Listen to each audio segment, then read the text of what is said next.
Secretary General. End of week statements.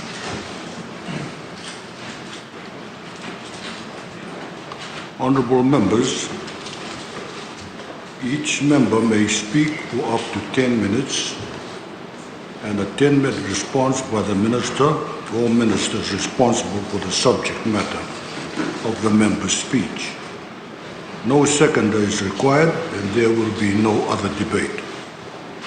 Honourable members, I now call upon the Honourable Lenora Qereqeretabua to deliver her end of the week statement. You have the floor, ma'am. Thank you, Honourable Speaker. Good morning. No action, talk only. This is how I would describe the many rhetorical statements from the government on education, on how it has left no one behind, on how it has given everyone a leg up in terms of making education free. On paper, free education looks enticing. It looks like a succulent dish described on a menu, wonderful to the ears of the people. But sound is all it is good for, Mr. Speaker. The reality is that education is not totally free. There are free bus fares for certain stages within zones for students who come from families with a combined income of less than the tax threshold.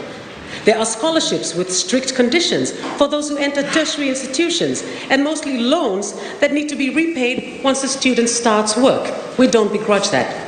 The reality is that despite tuition-free education and free bus fares, parents and guardians still have to spend a lot of money to ensure their children attend school daily. And this has been the norm all along. Fiji's most preeminent people, both locally and overseas, who have carved out a reputation for themselves and done their nation immensely proud, sacrificed for the attainment of the highest standards. They didn't miss school or university despite tuition not being free. They didn't have access to loans that they could start paying off after gaining meaningful employment. Why? Despite not being given the so-called leg up, or despite not being left behind, did they succeed nevertheless? Because of the quality of education they received, Mr. Speaker, right from their very first day at the then kindergarten or class 1, right up to the then Form 6 or Form 7, and the progression up to university into either the then sole local tertiary institution, the University of the South Pacific, or abroad if their parents could afford it, they turned the impossible into possible. Not for a moment, Mr. Speaker, am I suggesting that the current cadre of teachers at all levels lack the same level of competency or skill sets as their predecessors. Might I add that indeed they are more qualified, but just as practice makes perfect, Mr. Speaker, or the wine gets better as it gets older, teachers grow into their roles with experience, or for that matter, not any other career.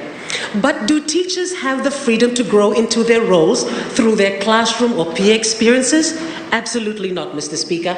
It is more of a paper trail. If one holds a degree and passes a literacy test, like how to use a computer, a teacher is upgraded above his or her vastly more experienced colleagues. Degrees and other tertiary qualifications are, ironically, the preferred choice of progression for teachers. Yes, that same piece of paper, the Honourable Madam Minister for Education called it, while defending the failure of a student with the highest marks to be supported in her medical studies. Only yesterday, Parliament heard the Honourable Minister rubbish foundation students studying medicine or MBBS. Strangely, she said that if students could afford foundation studies, they can also pay for their MBBS program. These ridiculous remarks are an insult of the highest order to the many parents and their children who missed out not only on scholarships, but also TELS loans just because they opted for foundation. How can the minister say that MBBS program is affordable to them because they paid their foundation fees? It is literally comparing horses with donkeys. The fee amounts are poles apart. If there were ever an analysis on comments on education resembling Animal Farm, the education minister would win hands down. In keeping with her political masters, she wants to show that she and her government are far superior to us. She too is caught up in the government's toxic insecurity. She believes that if she says she is better and smarter than us, it will be so. Yet, Mr. Speaker, education is a subject for all of us. It is something on which all of us can contribute for the betterment of our country.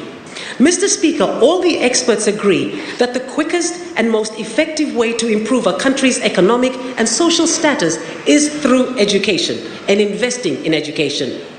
One has to work smarter.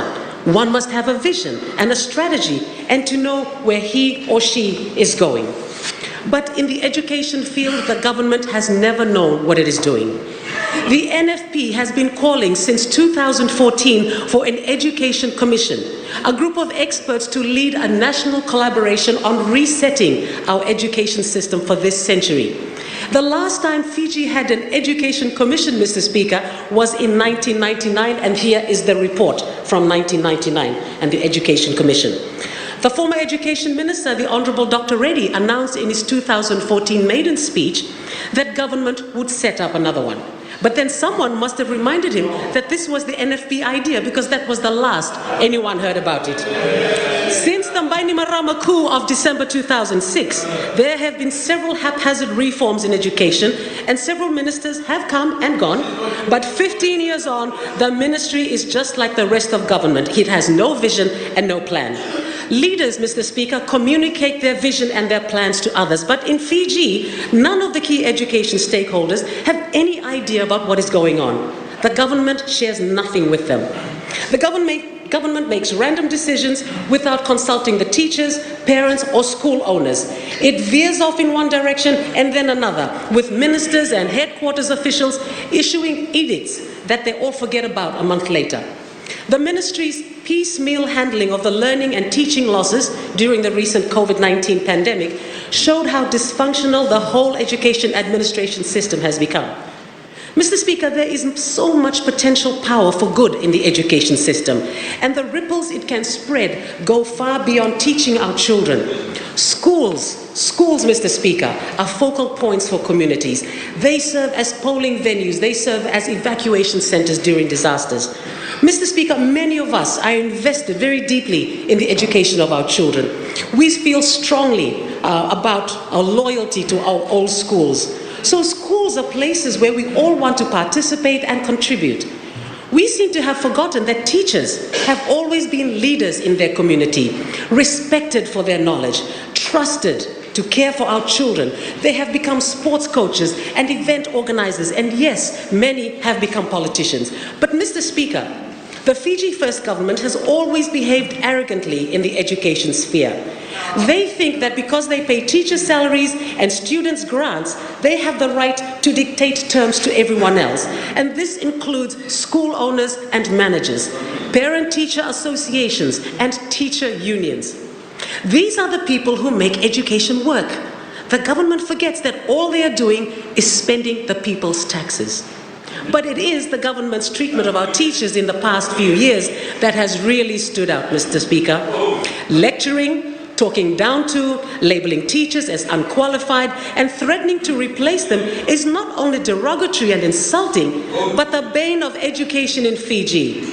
This has become a noticeable trait within the Fiji First government. Blame everyone else when things go wrong.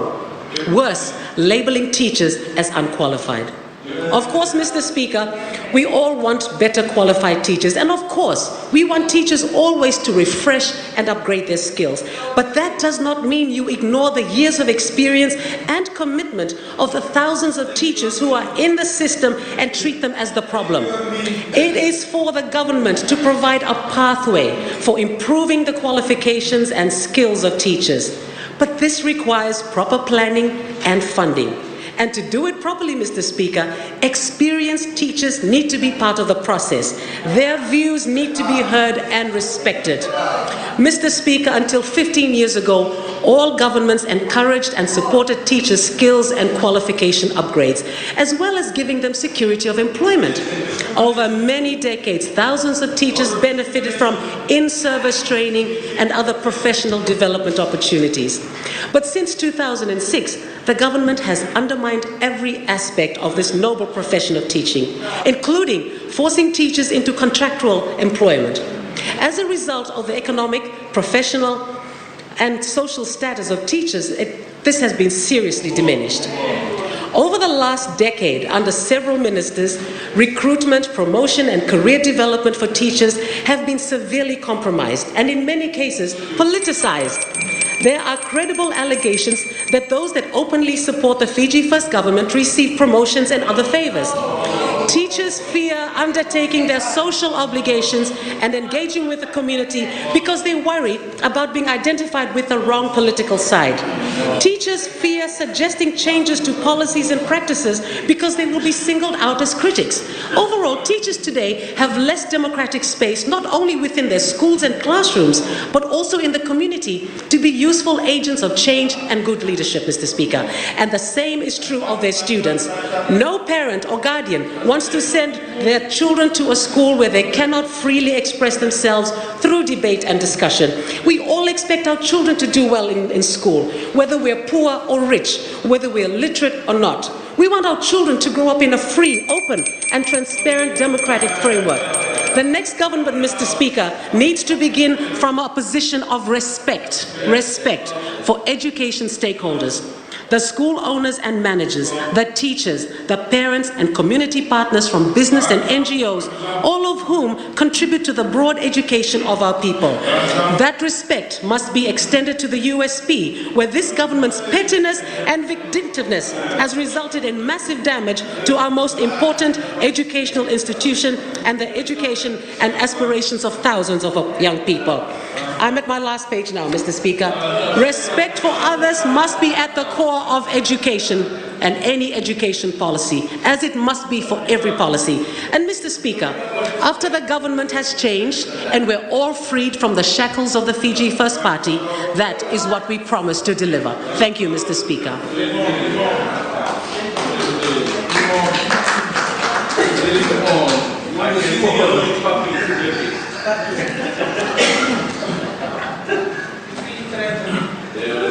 I thank the honourable member for her end of the week statement.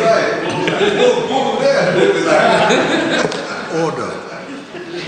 I now call on the Minister for Education, Heritage and Arts and Local Government, the Honourable Premier Kumar, for her response. You have the floor, ma'am. Thank you, Mr. Speaker, sir. Mr. Speaker, sir, I rise to respond to Honourable Qereqeretabua's statement on issues pertaining to quality education, where she spoke about everything except the factors that contribute to education, quality education, and free education grant is so important to improve the quality of education. Mr. Speaker, sir, as usual, there is nothing substantial in what she said, nothing in terms of actual factors that she thinks has affected the quality of education and how it can be fixed. Just as usual, aiming for sound bites that they think sounds good. Honourable member said, and I quote, in various other forums, free education grant does not mean quality education. She made that statement even now and during NFP convention. It is very disappointing that she is trying to diminish free education, which has opened doors for countless Fijian children who would not have been able to receive an education otherwise. And Mr. Speaker, sir, girls are most affected when free education grant was not available. Parents had to choose which child will go to the school and which one will have to stay back. Today, free education grant has helped many more girls to be in school, Mr. Speaker, sir. Mr. Speaker, sir, our education is the reason why Australia, New Zealand, America and other countries are poaching our nurses, doctors, lab technicians and other teachers. They are in demand, Mr. Speaker, sir. So on what basis Honourable Member said that the quality of education is not there? Can Honourable Member seriously say that easing the financial burden of thousands of families who can send their children to school is not important?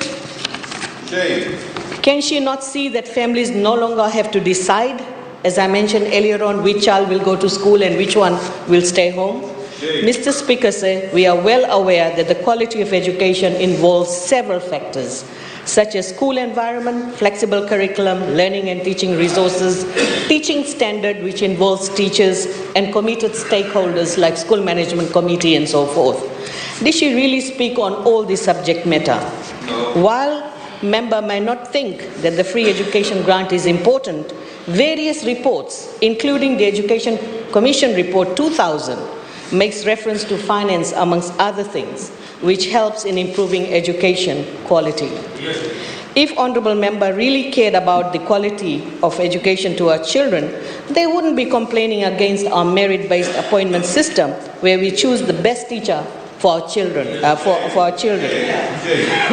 Mr. Speaker said they don't care about the children and they don't care about the future.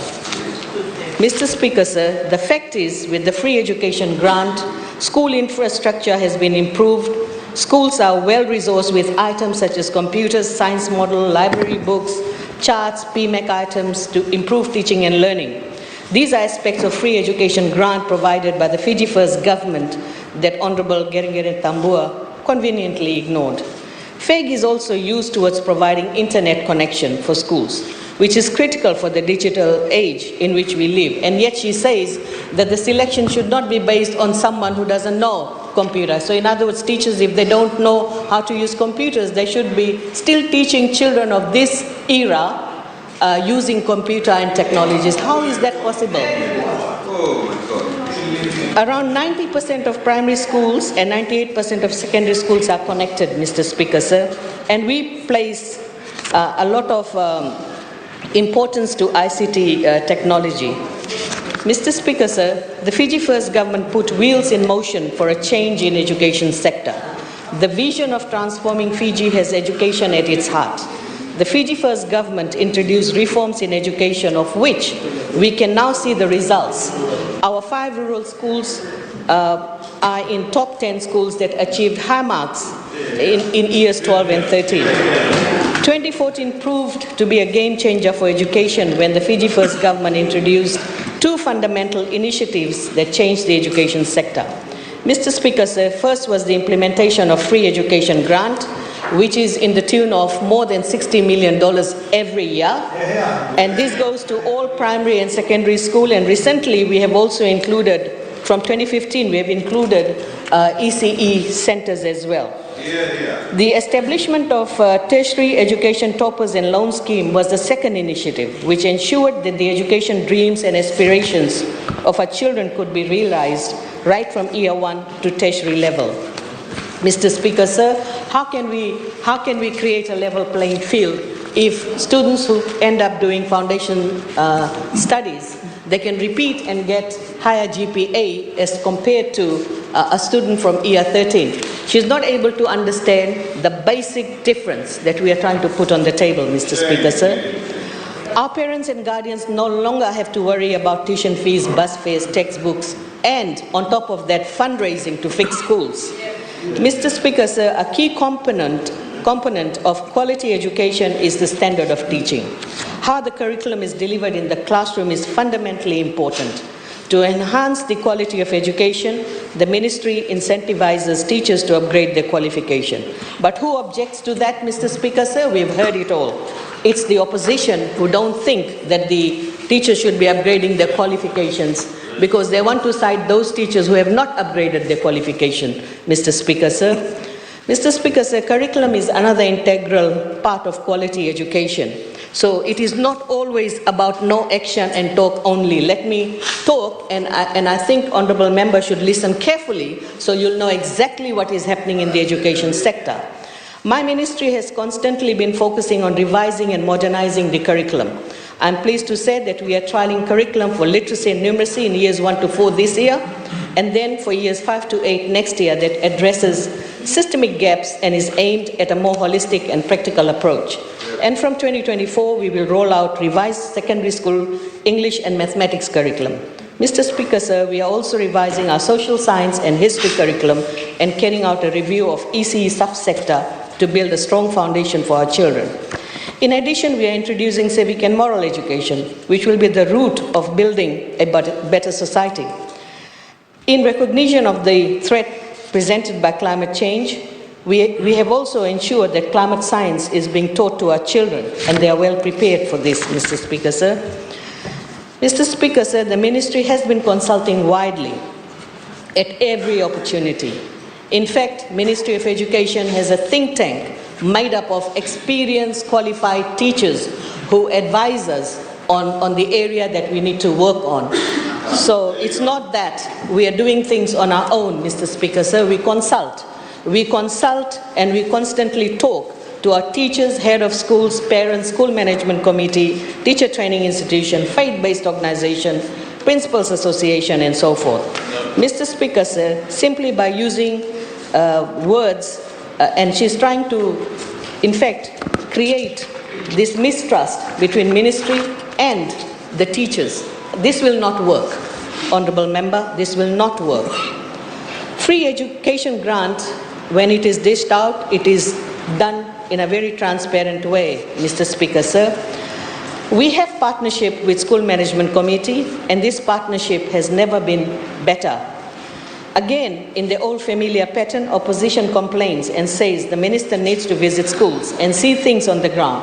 But when I do visit schools to meet teachers, parents, students, and committee members, NFP then changes tune and says the minister is engaged in electioneering. Nothing we do seems to please the opposition, Mr. Speaker, sir. Damned if we do and damned if we don't. To enhance the quality of education, the Fiji First government is working with our development partners to develop education sector plan. Unlike Education Commission report, which was not a new bright idea from NFP, Education Commission reports were developed from 1969, before our independence, Mr. Speaker, sir. But Fiji First government will be developing the education sector plan, which will include the resource implication, evaluation strategies, and monitoring mechanism, which was missing, which was absolutely missing in the Education Commission report 2000. My hard-working teachers, permanent secretary, and the staff of MEHA are consistently working on several fronts to improve the quality of education. And I reiterate, quality improvement in education is a continuous process that needs to take place all the time. It's not one-time fix. Mr. Speaker, sir, Honourable Member and Honourable Prasad as well can talk all they want, but the reality is NFP cannot take away what Fiji First government has done in the education sector.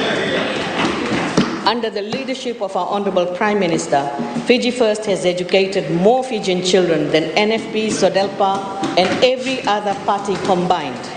In fact, NFP's count is 0 at the moment, Mr. Speaker, sir. Thank you.